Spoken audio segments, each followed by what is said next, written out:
বামপন্থী ছাত্র যুব সংগঠন আপনারা জানেন যে আমাদের গোটা রাজ্যব্যাপী সংগঠনের রাজ্য কমিটি সিদ্ধান্ত গ্রহণ করেছে 21 থেকে 24 মে এই গোটা রাজ্যব্যাপী 4 দিন ব্যাপী সারা রাজ্যে প্রতিবাদ কর্মসূচি সংগঠিত হচ্ছে।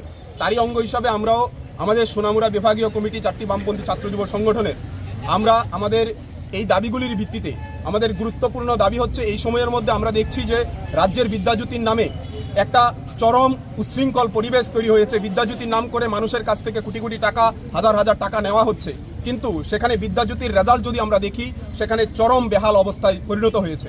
আমরা দেখছি বিদ্যাজ্যোতি প্রকল্প যখন সরকার চালু করেছিল আমরা তখন থেকে বিরোধিতা করেছিলাম যে পর্যাপ্ত পরিমাণে ইনফ্রাস্ট্রাকচার এবং তার যে শিক্ষকতা থাকা দরকার সেই ব্যবস্থা না থাকায় সেখানে বিদ্যাজ্যোতি সরকার করে নিয়েছে, কিন্তু তারপরে আমরা দেখলাম এবার রেজাল্ট একেবারেই নিম্নমানের এবং খারাপ কর্মসূচি সংগঠিত হয়েছে।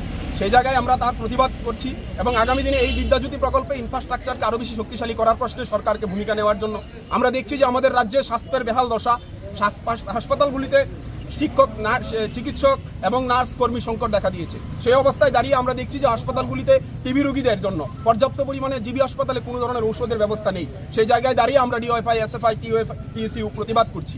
আমরা দেখছি যে দিন দুপুরে সেখানে মানুষকে খুন করা হচ্ছে, সরকার কোথায় আছে আমরা জানতে চাই।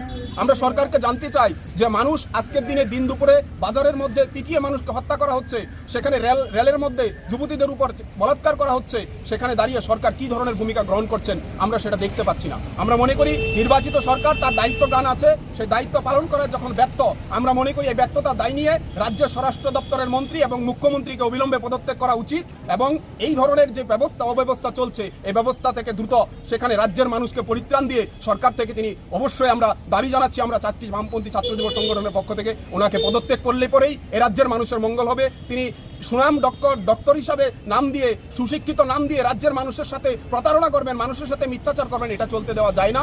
এর বিরুদ্ধে আগামী দিনে আমাদের লড়াই মূল উদ্দেশ্য। আজকে মানে মূলত ডেপুটেশন দেওয়া হবে, কার কাছে দেওয়া হবে? আমরা আগামী শুক্রবার দিন আমাদের ডেপুটেশন কপিটা, আমাদের নির্বাচন চলাকালীনে আমাদের এই ডেপুটেশনটা আমাদের এসডিএম সাহেব উনি নির্বাচনের বিভিন্ন মিটিংয়ে এবং কাজে ব্যস্ত।